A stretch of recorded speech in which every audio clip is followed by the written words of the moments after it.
तो है कि ये डरे हुए हैं, और इनका डर यहां तक है कि दुनिया की सबसे बड़ी पार्टी का दावा करने वाले आदमी आज की तारीख में इनके पास अब कार्यकर्ता नहीं है, और अगर हैं तो इतने डरे हुए, इतने भयभीत, इतने आतंकित इनके कार्यकर्ता हैं कि जनता के बीच जाने की उनकी औकात हैसियत नहीं बन रही है।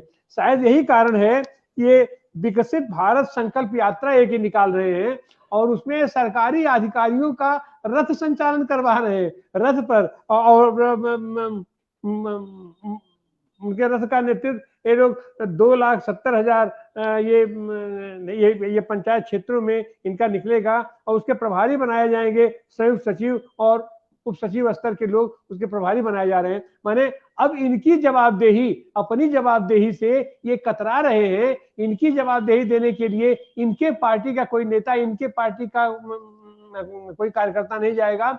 अब ये अधिकारी लोग जाएंगे और बताएंगे कि मोदी जी ने क्या किया, इनकी सरकार ने क्या किया, क्या स्थिति परिस्थिति रही, और अब शायद इनके अधिकारी यह बात बताएंगे कि नहीं नहीं, अब इंडिया नहीं रहेगा, अब भारत रहेगा। तो इस तरीके की ये जो भी चीजें कर रहे हैं वो कहीं न कहीं से इनका भयाक्रांत है, ये डरे हुए हैं। और एक जो कहा जाता है कि अनपढ़ के साथ बड़ी बड़ी दिक्कतें होती हैं, उसका शिक्षा से, एजुकेशन से कोई सिंबल तो बनता नहीं है, तो वो केवल अपना आत्म प्रवंचना, आत्मविज्ञापन, आत्मश्लाघा का वो शिकार रहता है। तो ऐसी हालत में हम चाहेंगे कि सलीम खान साहब इस आप उनके इस भय और आतंक जो उनके ऊपर हावी है, उनकी जो इंफीरियरिटी कॉम्प्लेक्स जिसे कहेंगे, इंफीरियरिटी कॉम्प्लेक्स जो हावी है, कि पिछले दिनों इन्होंने खुद इतना इंडिया का प्रचार किया है कि इंडिया को वोट दो, इंडिया को वोट दो। तो अब तो देश की जनता इंडिया को वोट देने जा रही है, तो फिर आप उसका कैसे क्या काट करोगे। और अभी तो ये कह रहे हैं कि इंडिया की जगह भारत करो, और अगर भारत भी अगर किसी ने अपना नाम रख लिया, अगर कोई राजनीतिक दल भारत भी नाम रख लिया, तभी क्या करेंगे। तो ये कहां भागते फिरेंगे, कैसे भागते फिरेंगे। क्या इनके पीछे वाकई इनका भूत लग गया है, भस्मासुर का यह नृत्य इनको कहां तक ले जाएगा। सलीम खान साहब। देखिए, असल में मैं तो थोड़ा सा और आगे बढ़ता हूँ। आपको म्यूट करना पड़ेगा अपना। तो मैं थोड़ा सा आगे बढ़ना चाहता हूं कि अगर किसी ने एक ऐसी गठबंधन बनाया कि जो भारत हो, तब तो फिर भी ये बच जाएंगे। अगर किसी ने ऐसा गठबंधन बना दिया कि जिसका, तो फिर ये क्या करेंगे। तो क्या मोदी को भी छोड़ देंगे या मोदी की भी मुखालिफत करने लगेंगे, क्योंकि किसी भी चीज का शॉर्ट फॉर्म कुछ भी बन सकता है। देखिए, मैं आपको बताता हूं, थोड़ी सी आप क्रोनोलॉजी देखिए। ये लोग इस खुमार में थे कि हम गोदी मीडिया की मदद से अगला चुनाव जीत जाएंगे, लेकिन भारत जोड़ो यात्रा ने इनका पूरा समीकरण खराब कर दिया। जब राहुल गांधी सड़क पे उतर गए और लोग उनके साथ आने लगे, तो गोदी मीडिया के लिए यह संभव नहीं हुआ कि उसका जो है वो अनदेखी करे। और फिर ये कि जहां ये जाने की सोच नहीं सकते, मतलब सारी सुरक्षा के बावजूद मोदी जी जो है वो कश्मीर जाने की हिम्मत नहीं करते, राहुल जो है वो बगैर सुरक्षा के श्रीनगर चले गए। तो ये तमाम चीजें हैं जिसने के इनको हिला दिया। खुद इनके अपने प्रदेशों से जब राहुल की यात्रा गुजरी, तो उस वक्त जो खुद भाजपा के लोगों की तरफ से उसको जो समर्थन मिला, तो वहां से इनकी गाड़ी पटरी से उतरना शुरू हुई। उसके बाद नीतीश कुमार ने जो काम किया, 3 महीना सारे लोगों से मिलके सबको पटना में जमा कर लिया, तो इन्होंने उसका मजाक उड़ाया। यानी आपको याद होगा, अमित शाह ने कहा था ये तो एक फोटो सेशन है, और उनको ये उम्मीद थी कि एक आध हफ्ते में फिर सब आपस में लड़ भिड़ के खत्म हो जाएंगे। और फिर उन्होंने ये आरोप लगाया कि ये राहुल गांधी की ताजपोशी की तैयारी है।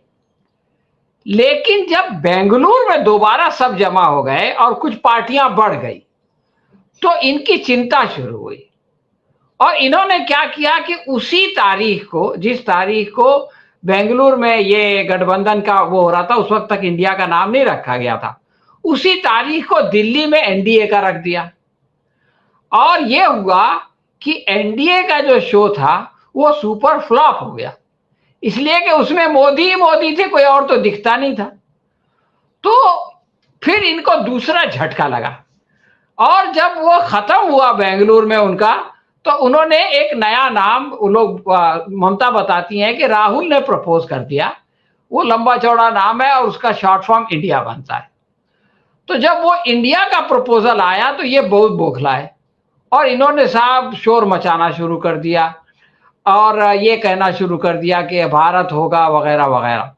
लेकिन इनका तीसरा संकट हमारे बंबई शहर में आया।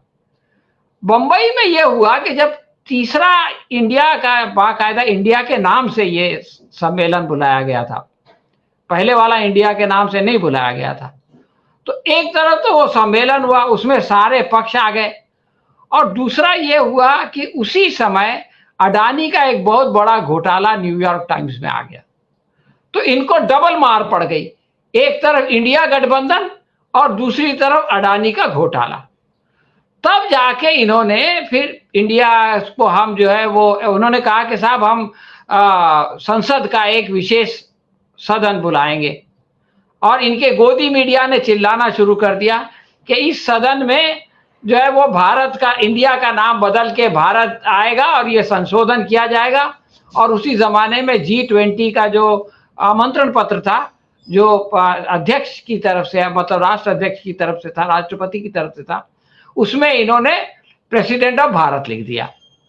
तो अब वो अडानी की तरफ से ध्यान हटाने के लिए, इंडिया की तरफ से ध्यान हटाने के लिए ये शोषा जो है वो मीडिया में चला, और फिर दूसरे शोषे भी इन्होंने छोड़े ताकि वो मामला रफा दफा हो। लेकिन वो हुआ नहीं। इनका विशेष सत्र जो हुआ उसमें ये लोग कह रहे थे कि साहब हम जो है वो इलेक्शन कमीशन में चेंजेस करेंगे, तो वो नहीं किया। और फिर बाकी 3 मुद्दे थे, उस पर बात नहीं हुई। इंडिया का जो संशोधन था उस पर बात नहीं हुई। घूम फिर के एक वो स्त्री महिलाओं का आरक्षण के ऊपर जो है इन्होंने एक पास कर दिया और ये कह दिया कि 2024 में तो छोड़ो, 2019 में भी शायद उसका इम्प्लीमेंटेशन नहीं होगा, और वो कुल 10 साल के लिए होगा, तो 10 साल तो खत्म हो जाएंगे। तो ये एक्चुअली इनकी जो घबराहट है, इसमें जैसा कि अभी कहा था विभूति नारायण साहब ने कि ये घबराहट में गलतियों पे गलती किए जा रहे हैं। और अब फिर एनसीईआरटी के मामले में इन्होंने एक शोषा छोड़ के इनकी पिटाई का जो है वो, अपनी पिटाई का मतलब इन्होंने इंतजाम कर दिया। तो मेरा ख्याल है कि 2024 का जब चुनाव होगा तब तक ये बहुत सारी गलतियां कर चुके होंगे, और उन गलतियों की सजा जनता इनको देगी और इनको थोड़ा आराम करने का मौका मिलेगा। बहुत बहुत सलीम साहब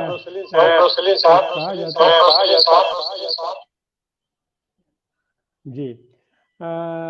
ये कहा जाता है कि जब दीपक बुझना होता है तो भकभकाता है तो यही बीच बीच में इनका भभक रहा है इनका। और निश्चित रूप से ये है कि भस्मासुर भी जब अंतिम समय में बड़ा बढ़िया, बड़ा खूबसूरत नाच कर रहा था, और नाचते नाचते नाचते नाचते तो उसको तो ये था कि अपना हमको तो वरदान प्राप्त है, जिसके ऊपर हाथ रखेंगे वही भस्म हो जाएगा, तो दौड़ा दौड़ा के सबके ऊपर हाथ रखना शुरू किया। तो इनको भी शुरुआती दौर में था कि जो भी दल इनके पास गए उनके ऊपर हाथ रखे और भस्म होकर के इनके अंदर विलीन हो गए, इनका खाद पानी बनना शुरू किए। तो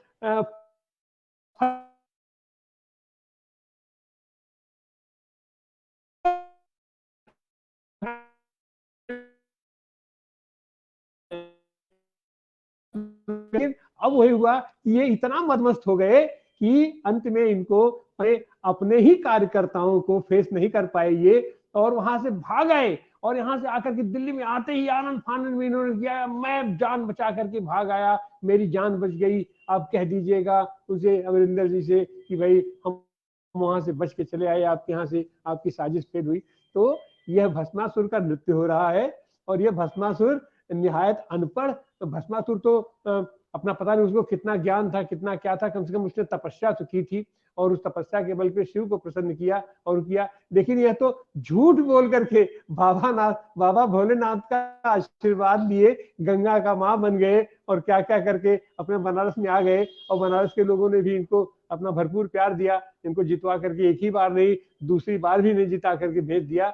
लेकिन अब ये भस्मासुर का नृत्य जो है ये सब लोग समझ रहे हैं, ये स्वयं अपने ऊपर बार बार ये हाथ रखेगा, और ये बार बार हाथ रख रहा है तो एक खंड दर खंड करके ये भस्मासुर छत बिछत होगा और होने की तरफ बढ़ रहा है। और उसी के बीच ये इनका अब तो स्पष्ट हो गया है, अब तो सब लोग देख रहे हैं, इनकी गोदी मीडिया भी अब इनको कंट्रोल नहीं कर पा रही है। गोदी मीडिया के देखने वाले दर्शक अब कम हो गए हैं, अब उनको कोई नहीं देख रहा है। अब वो जो ये जो सोशल मीडिया है इसमें इसने अपनी विश्वसनीयता बनाई है, लेकिन इसकी विश्वसनीयता से भी आतंकित होकर के अब मोदी जी को अब चैन नहीं है। अब वो खुद अपना यूट्यूब चैनल वो अपना खुद शुरू किए हैं। हमको लगता है कि हमारे बहुजन संवाद के ही चैनल से शायद वो डर गए हैं, और अब वो बार बार अपना विज्ञापन करते हैं एक प्रधानमंत्री के रूप में आकर के कि हमारे चैनल को आप सब्सक्राइब कीजिए। अब पता नहीं उनके चैनल को कितने लोग आज की तारीख में सब्सक्राइब किए हैं और उनको कितने लोग देख रहे हैं, पढ़ रहे हैं। लेकिन ऐसी हरकतें ये कर रहे हैं कि अभी जैसे अभी आप जिक्र किया जा रहा था कि जनता के बीच ये सरकार का काम होता है, राजनीतिक दल का काम होता है कि अपनी नीतियों को, अपने कामों को अपना लेकर के जनता के बीच जागृत करें। लेकिन अब जनता के बीच इनकी जाने की औकात हैसियत नहीं, क्योंकि अभी ये जो 5 राज्यों का ये जो चुनाव हो रहा है उसमें इनके नेताओं की भरपूर पिटाई हो रही है, इनके दफ्तर में ही पिटाई हो रही है, और जो भी इनके यहाँ जा रहा है सिफारिश करने के लिए उसी को टिकट पकड़ा दिया जा रहा है। अब तो स्थिति ये है कि इनके मंत्री, इनके सांसद कोई भी उसको फेसिंग करने के लिए नहीं जा रहा है, क्योंकि अब जिसको टिकट पकड़ा दिया गया उसको मजबूरन है कि उसको लड़ना पड़ेगा। मंत्री है, अगर वो वहां पर विधानसभा हार जाएगा तो उसकी क्या स्थिति रहेगी? जो ऊपर सांसद है जब वो आकर के विधानसभा का चुनाव हार जाएगा तो उसकी क्या स्थिति बनेगी? तो ये घबराए हुए बौखलाहट में अब तरह तरह से हिंदुत्व का और अपना, अब इतना ही नहीं है, अभी तो इजराइल तक पहुंच गए अपनी। और एक बात है कि ये जो भी नीतियां परिवर्तित करते हैं उसका कोई संवैधानिक आधार नहीं है। मेरे किसी संवैधानिक संस्था का ये सम्मान नहीं कर रहे हैं। तो उसी तरीके से ये एनसीईआरटी के लिए भी जो उसकी कमेटी होती है, विशेषज्ञ कमेटी बनाई जाती है, वह विशेषज्ञ कमेटी रिकमेंड करती है, तब जाकर के उसमें कुछ भी संशोधन होता है। लेकिन ये एक तरफा इनका संशोधन है, तो ये बहुत ही गलत है। और विपक्ष ने भी, मैंने इस पर भी मांग किया है कि इसको रोका जाए। लेकिन कालांतर में यह भी है कि ये इनके जितने नियम कानून, ये जितने गैर संवैधानिक के काम कर रहे हैं, इनकी स्थिति क्या होगी, इनकी वैधिक स्थिति क्या होगी जब इनकी सरकार चली जाएगी? उसके बाद इन सारे कानूनों का, इन सारी चीजों का क्या मतलब बनेगा? तो